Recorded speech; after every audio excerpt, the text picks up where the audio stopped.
Hey, it's Alfred Online's Math Industry, and we are going to be taking a look at evaluating simple composite functions.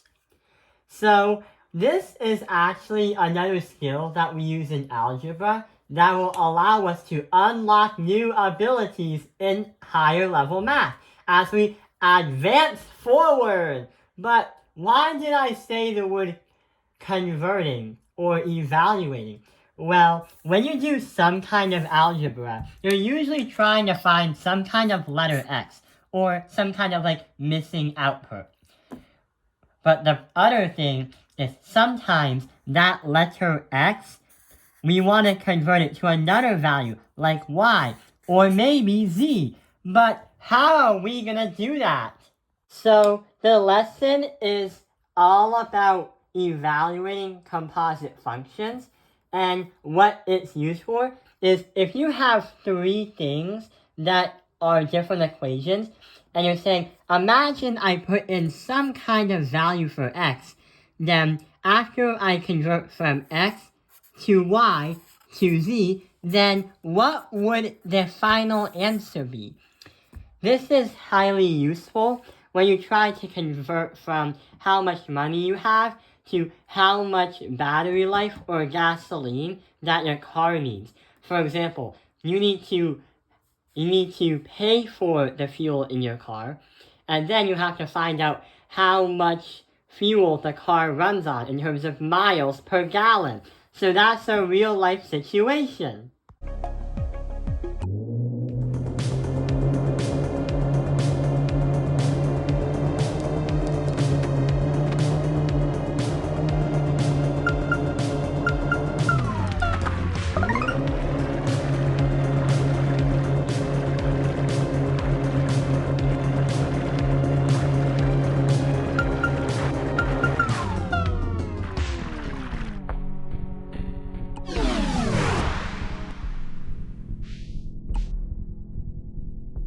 So when you try to do the math, it will look something like this, where it may seem a bit weird on how they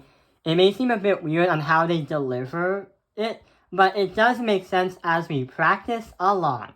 So over here we have a g value and an h value.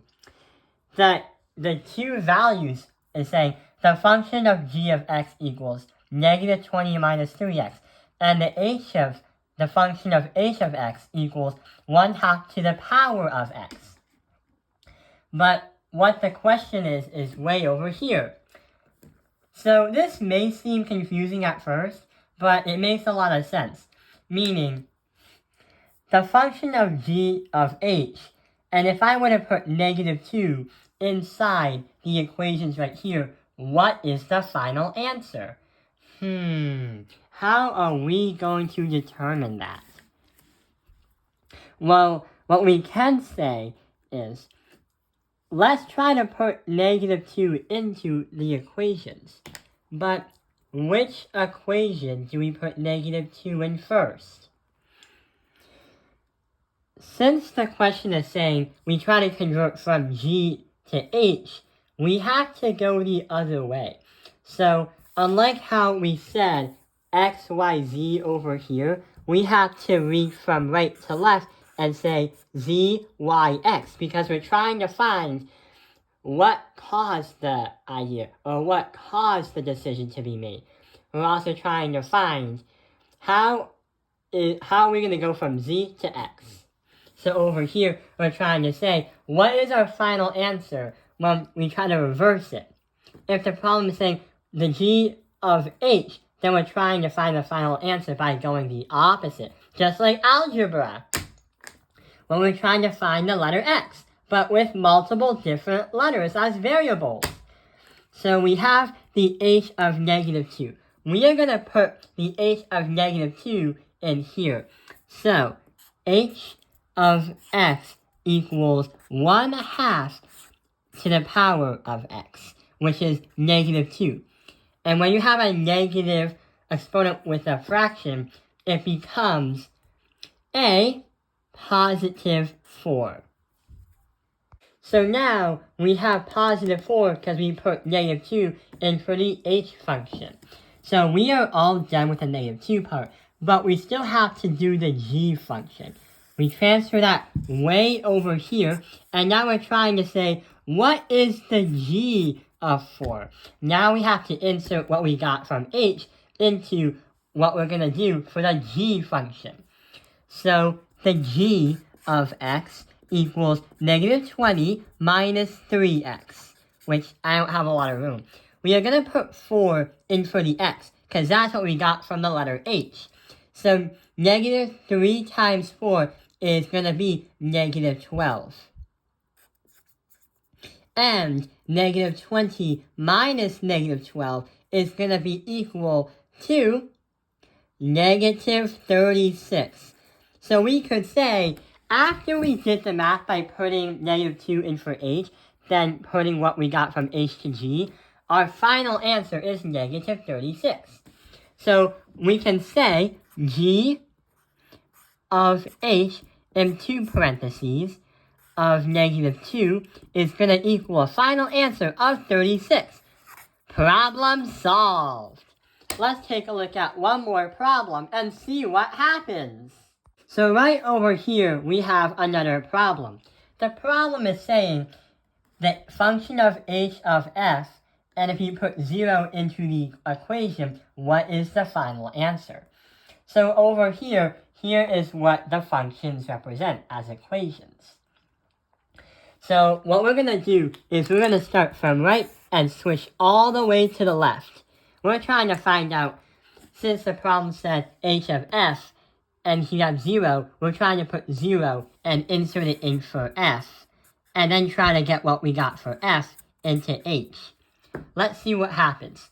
The function for the x is going to be 1/3 of x. So we have 1 over 3 and an x as an exponent. Putting the 0 in for the exponent is actually going to be easier, because we know anything to the power of 0 should be 1. So we're going to say that f of x right here is going to equal 1. So we're trying to find one answer, and we are one step closer to finishing the problem. Now we have to find what we've gotten from that idea into the letter h. So the h function is going to be h of x equals x plus 4 divided by x minus 2. So we are going to have 1 inserted into the letter x's. 1 plus 4 is 5. And we have to divide by 1 minus 2 is negative 1. And when we have that as a fraction, simplify it to a positive 5.